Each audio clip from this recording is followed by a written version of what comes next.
মহানবী সাল্লাল্লাহু আলাইহি ওয়াসাল্লাম যিনি ছিলেন পূর্ণ মানব, যাকে সৃষ্টি না করলে খোদা এই বিশ্বকেই সৃষ্টি করতেন না, তিনি খোদার সবচেয়ে বড় প্রেমিক ছিলেন। তার একটা বড় দিক হচ্ছে তিনি মানুষকে ভালোবাসতেন। মহানবী সাল্লাল্লাহু আলাইহি ওয়াসাল্লাম মানবের সবচেয়ে বেশি সেবা করেছেন। এই সম্পর্কে যদি কিছু বলতেন। ধন্যবাদ আপনাকে। ইংরেজিতে বলা হয়, যদি আমাকে ভালোবাসো, আমি যাদেরকে ভালোবাসি তাদেরকেও ভালোবাসো।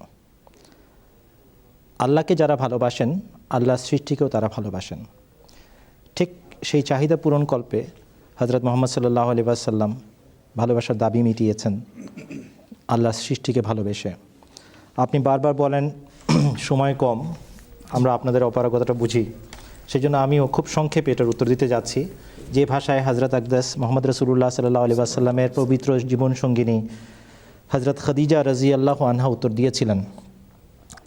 যেদিন হুজুর সাল্লাল্লাহু আলাইহি ওয়াসাল্লামের প্রতি গারে হিরাতে প্রথম ওহী অবতীর্ণ হয়, হুজুর সাল্লাল্লাহু আলাইহি ওয়াসাল্লাম প্রথমে বলেছিলেন, মা আনা বেকারিন, আমি পড়তে যাচ্ছি না।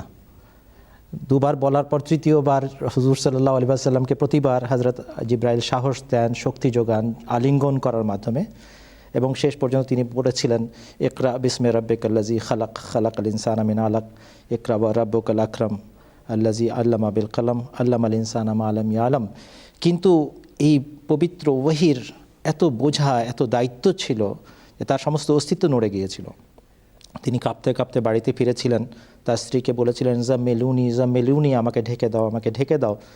যখন তার অবস্থা প্রশমিত হয়, হুজুর সাল্লাল্লাহু আলাইহি ওয়াসাল্লাম কিছুক্ষণ বিশ্রামের পর তার স্ত্রীকে সমস্ত ঘটনা খুলে বলেন, আর শেষে বলেন, লাকাদ খাশিতু আলা নাফসি, এত বড় একটা ঘটনা ঘটেছে, আমি এখন নিজের অস্তিত্ব সম্পর্কে চিন্তিত হয়ে গেছি। তখন 15 বছরের সংসার করার পর হযরত খাদিজা রাদিয়াল্লাহু আনহা মানব সেবার যে দিক রাসূলুল্লাহ তুলে ধরেছিলেন, সেটি তার জীবনের সারাংশ। আপনি প্রশ্ন করেছেন মানব সেবার দিকটি উপস্থাপন করুন। হযরত খাদিজা রাদিয়াল্লাহু আনহা বলেছিলেন, কাল্লা ওয়াল্লাহি লা ইউখজিকাল্লাহু আবাদা, ইন্নাকা লাতাসিলুর রাহমা ওয়া তাসদিকুল হাদিসা ওয়া তাহমিলুল কাল্লা ওয়া তাকসিবুল মা'দুমা ওয়া তাকরিউজ যায়ফা ওয়া তুঈনু আলা নওয়াইবিল হক্কে। অর্থ হচ্ছে, কখনো না হে আল্লাহর রসুল, আপনি যে কথাটা বলেছেন আপনি বিনষ্ট হবেন না, কখনো আপনার এই ঘটনা, এই কথা সত্য হবে না, আপনি নিজের ব্যাপারে চিন্তিত হেন না, কখনো না। আল্লাহ তাআলা আপনাকে কখনো বিনষ্ট হতে দিবেন না, কেননা আপনি আত্মীয়তার বন্ধন রক্ষা করেন, সদা সত্য কথা বলেন, বোঝাগ্রস্তদের বোঝা লাঘব করেন, হারানো মানবিক ও নৈতিক গুণাবলীকে পুনঃপ্রতিষ্ঠিত করেন, অতিথি আপ্যায়ন করেন, আর সত্যিকার বিপদে মানুষকে সাহায্য করেন।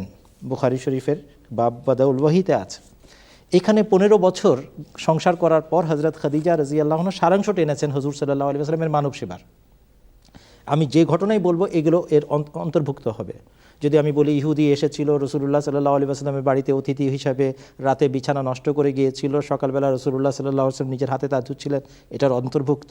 যদি আমি বলি হুজুর সাল্লাল্লাহু আলাইহি ওয়াসাল্লাম এক বুড়ি মার বোঝা বহন করে দিয়েছিলেন, গালি শুনতে শুনতে গিয়েছিলেন এবং শেষ পর্যন্ত ধৈর্য ধারণ করে তাকে বিমোহিত করে ফেলেছিলেন, সেটাও একই মানব সেবার অন্তর্ভুক্ত। যত ঘটনাই আমি হুজুর সাল্লাল্লাহু আলাইহি ওয়াসাল্লামের জীবনের বলি না কেন, এই কথার সারাংশ হযরত খাদিজা রাদিয়াল্লাহু আনহার বক্তব্যের মধ্যে ইতিমধ্যে এসে গেছে।